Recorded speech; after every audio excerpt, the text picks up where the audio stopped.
Hello my dear friends, you're in the Military Summary channel, and today we will discuss the situation in Ukraine on the 25th of July of 2024. Today we have a lot of very interesting updates, so let's start. And first we're going to talk about Zaporizhzhia direction. As you can see, during the previous 24 hours we received significant number of geolocation updates. We see the area of Russian artillery focus, of Russian aviation focus, and Russian FPV drone focus. All these videos confirms just one thing. All these videos tell us just one thing. The Russians are about to launch the full-scale offensive operation in direction of Orekhov, or the Russians are trying to force the Ukrainians to think like this, because the Russians need the Ukrainians to keep their forces and their reserves in this direction.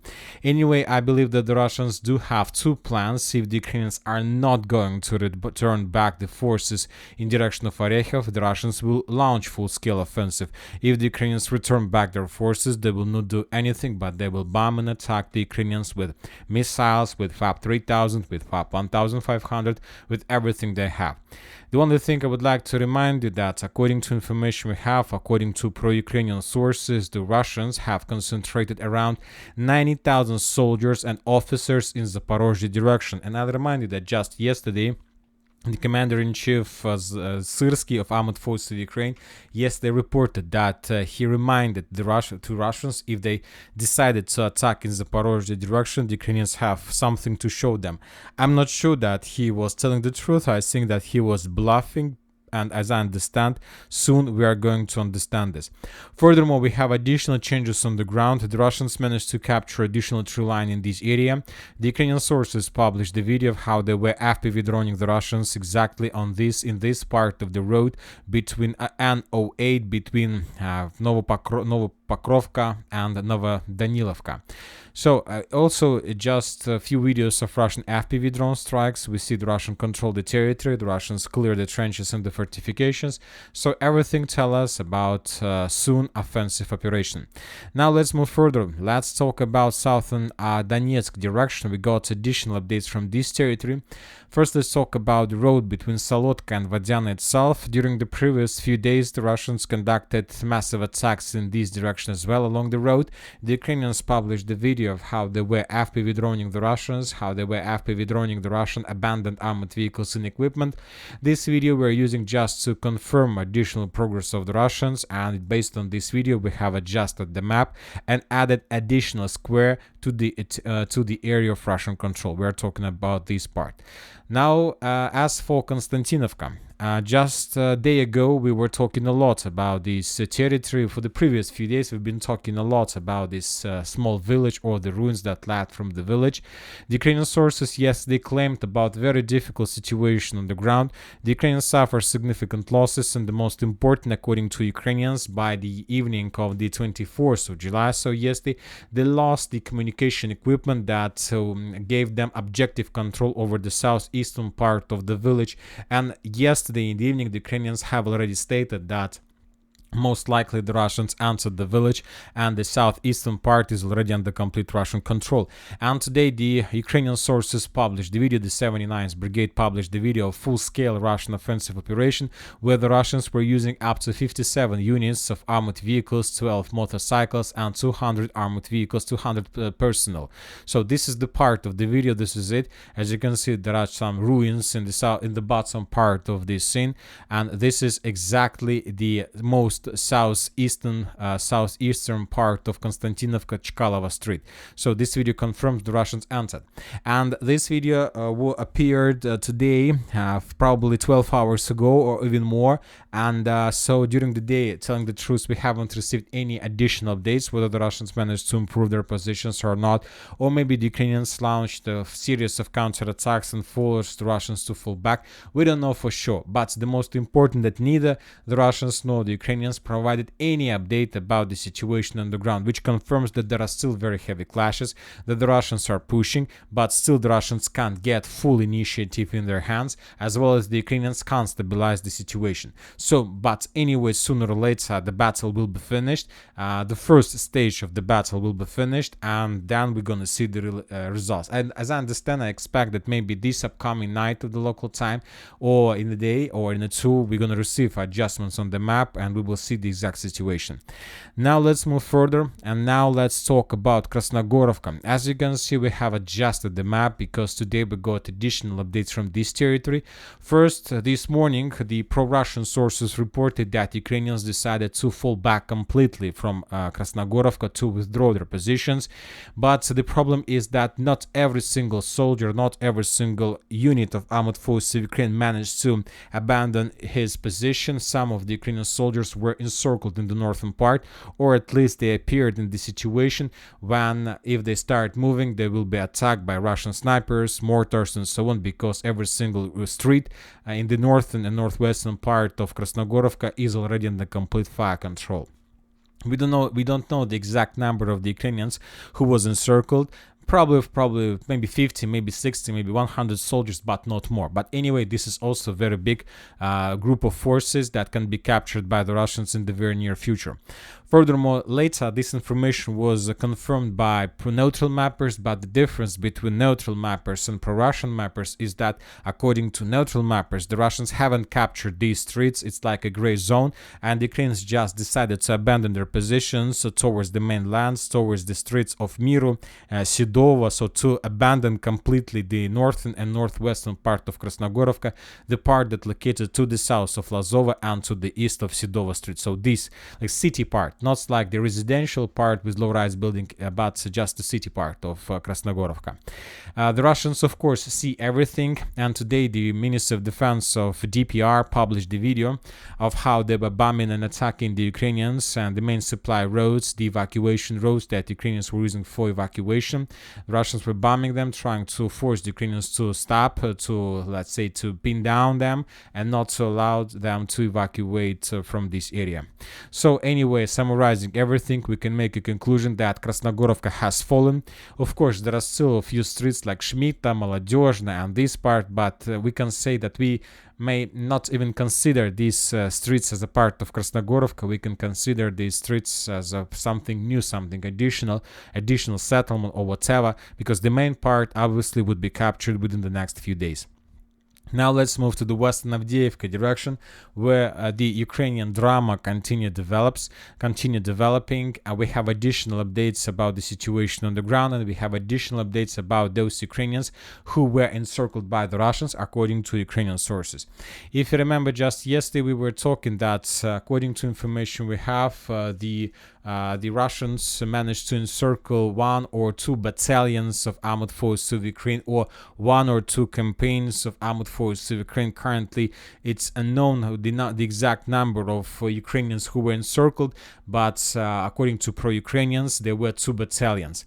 And today, the Ukrainian sources reported that those Ukrainians who were encircled, but let's say by the morning of the 25th of July, or by the late evening, or by the nights of 24th of July, didn't receive any order from Ukrainian source, from Ukrainian commanders or Ukrainian officers to withdraw their positions and to, let's say, retreat and to move towards the mainland and more reliable positions. And the Ukrainians decided to, to do this by themselves. So they decided to start a counter-attack, to start breakthrough operation without anything from the mainland. And according to pro-Ukrainians, the Ukrainian sources, they managed to do this. And the forces of 31st Mechanized Brigade, almost without losses, managed to reach the city, the town, the village of Ivanovka. And so the story was successful, and it looks like a fairy tale. So anyway, we don't know for sure whether the Ukrainians managed to do this or not. So maybe it's just a fairy tale or something like this, but we can make few conclusions based on this story. First of all, we need to understand that since the creation of this cauldron, since the encirclement of 2 battalions of 31st Mechanized Brigade, we haven't received even a single video from pro-Ukrainian, pro-Russian sources about the situation. Furthermore, we haven't received even a single post from pro-Russian sources that's based not on pro-Ukrainian sources about this cauldron. And third thing is that the most important, the Ukrainians created a very interesting and very beautiful story. What I'm talking about. Now the Ukrainians are falling back. Now the Ukrainians can't stabilize the line of combat contact, they can't hold the lines, and they're falling back. And of course, for Ukraine commanders, for Ukraine authorities, it is very important to force the Ukrainian soldiers not to fall back, but to fight till the last Ukrainian, because this is the only way how the Ukrainians can stabilize the line of combat contact. And this story with 2 battalions of 31st Brigade gives a hope to Ukrainians that they can stand on the ground as long as possible, and when they feel that everything is so bad, they can always break through the encirclement, break through any cauldron, and to go towards more reliable positions. So this is the only thing that most of Ukrainians, most of the soldiers on the ground got from this situation, that even if you are encircled by the Russians, even if the situation is very difficult, even if the commanders or officers of armed forces of Ukraine haven't given you even a single order to retreat, you can always make the decision by yourself. You can always break through the encirclement, and you will be able to save everything, personnel and equipment and vehicles and everything you have.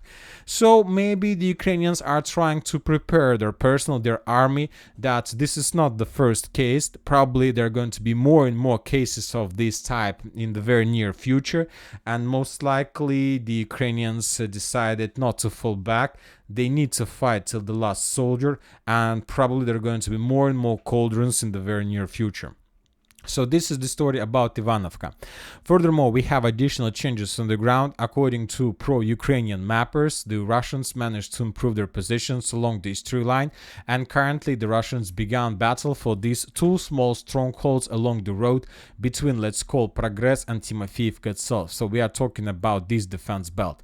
Furthermore, according to the same pro-Ukrainian sources, the Russians managed to significantly improve their positions along the railways and towards the city of Zhelana. This is it.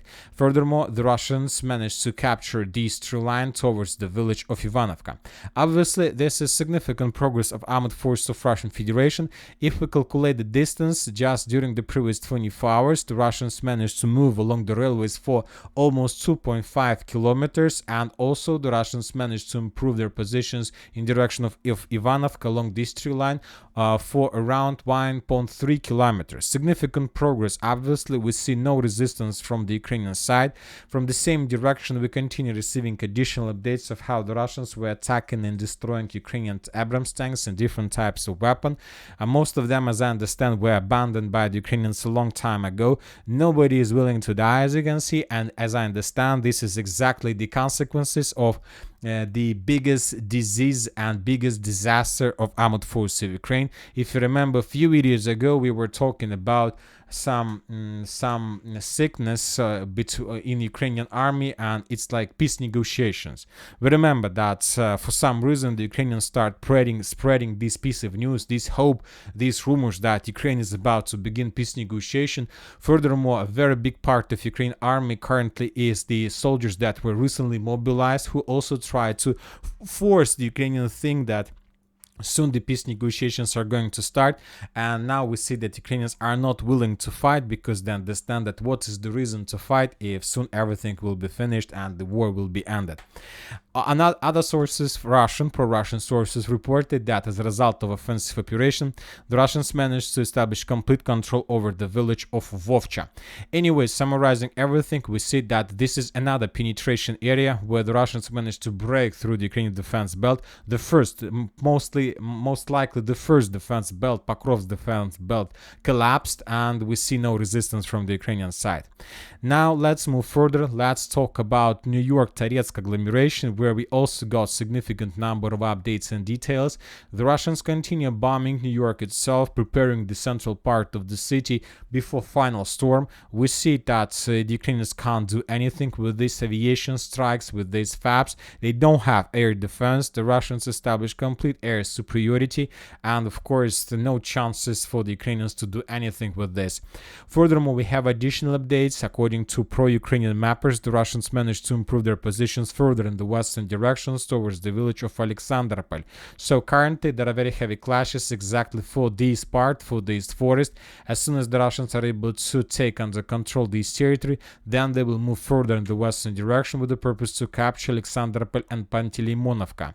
This is very important defense and strong defense belt. If this defense belt collapse or fall, then the Russians will have the gates and window of opportunities to move further towards, let's say, to encircle Toretsk itself. As for Toretsk, we have very important, probably the most important update for the previous 24 hours, and we are talking about these changes on map. As you can see, we have updated the map. We have colored additional building in the citadel. We have colored the buildings in this part along Druzhby Street, along Belinskova Street. The Ukrainian sources published the video. The 100th Mechanized Brigade published the video of how they were FPV droning the Russians exactly in this building. The Ukrainians are saying that this building was captured by the Russians, and that's why they were attacking this building, trying to force the Russians to fall back or to destroy them. The building was geolocated, and the FPV drone strikes took place here. This is very important because, as you can see, we have colored this territory and we have increased the area of gray zone, because I'm not sure and I don't know for sure how exactly the Russians answered this territory. Maybe the Russians were moving like this. Maybe the Russians were moving like this. Maybe the Russians were moving like this. We don't know for sure, but we know the final point where the Russians managed to dig in deeper. Anyway, it even doesn't matter for now, at least in this video, in this moment, how exactly the Russians managed to reach this territory. It's very important, of course, information, but the most important and that what is more valuable is that the Russians managed to cut the main supply road between Pivnishna, Pivdina and Toretsk. The Pioneer Avenue was captured, was cut by the Russians, the fire and even physical control was established over this territory, and now nobody can stop the Russians to move even further deep inside the Ukrainian defense belt towards, let's say, even Toretsk itself, or to do whatever they like, because the logistic was collapsed. Now the Ukrainians need to find different ways how to redeploy forces from one side to another, and it's also required time when some forces will understand that the road was destroyed, was cut by the Russians. I'm sure that a lot of unions that don't know about the situation still use this, let's say, road for evacuation, for rotation, and the Russians are ambushing them all the time, every single minute. So now it's complete disaster for the Ukrainians. It's not like total disaster, but this is another episode of another disaster of armed forces of Ukraine on Toretsk, New York agglomeration direction. Now let's move next, and as for Chasiv Yar, nothing special, just a regular activity. The Russians are bombing.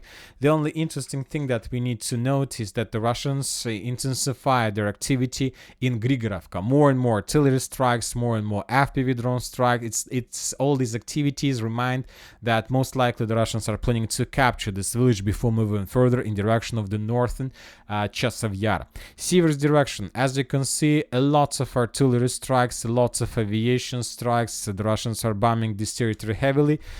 This is something like artillery preparation. Most likely this artillery preparation will take up to probably a week or two, and after that the ground operation is going to start.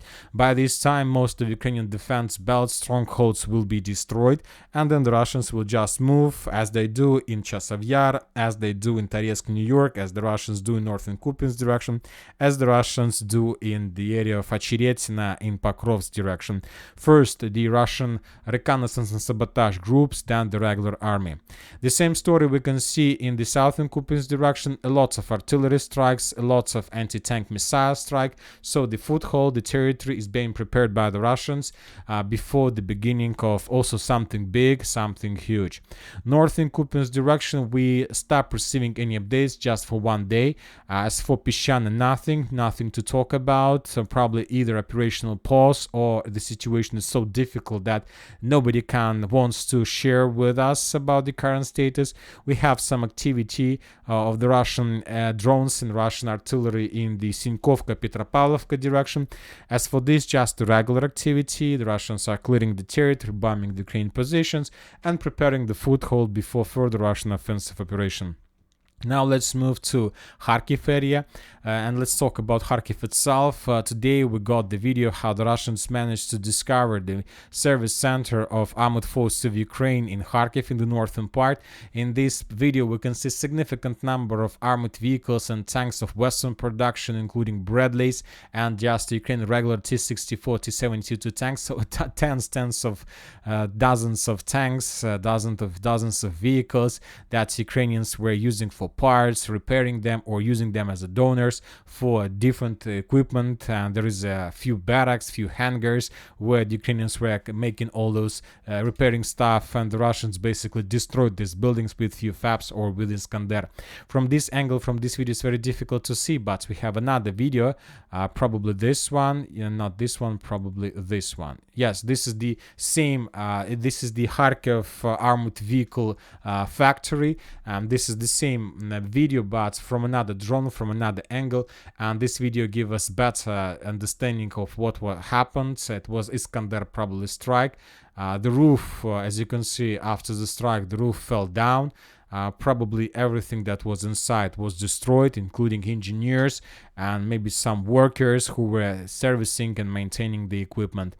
A very important achievement of Russian forces during the battle for Kharkiv. And in the southeastern part of Kharkiv, another Iskander strike. So there was also something like, the Russians are saying that this is the temporary position of the foreign volunteers. The Russians discovered the concentration of them, and as a result of rocket missile Iskander strike, the temporary position of foreign volunteers was destroyed. Most likely within the next few days, the Ministry of Defense will provide us updates about the number of forces and the nationality of the forces that were located in this area. As for northern part, Glibokaya, we have some icons, and the most important that the Russians managed to restore control over the northern part of Glibokaya and to secure this area completely.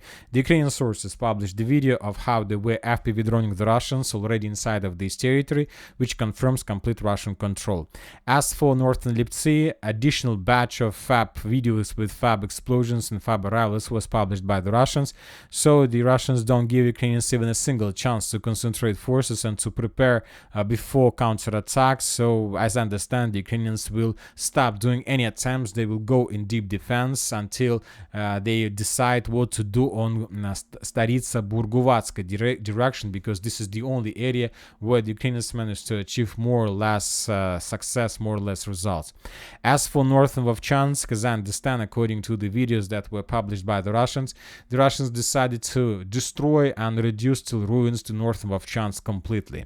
So it's already time. It's time to move further in the southern direction. It's already time to begin offensive towards Kupiansk, towards Izium, towards Slaviansk, Kramatorsk from the northern direction, but the Russians still haven't managed to bypass the Volchansk citadel. So that's why they decided to destroy it completely and to move further. So a lot of FABs, a lot of missiles, a lot of strikes.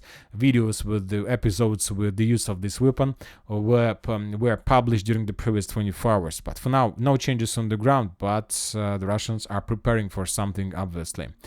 And that's it for today. Military Summary channel reminds we condemn any violence in the world. Thank you for watching. Subscribe to my channel, put your likes, join my Patreon, and have a good day. Bye bye.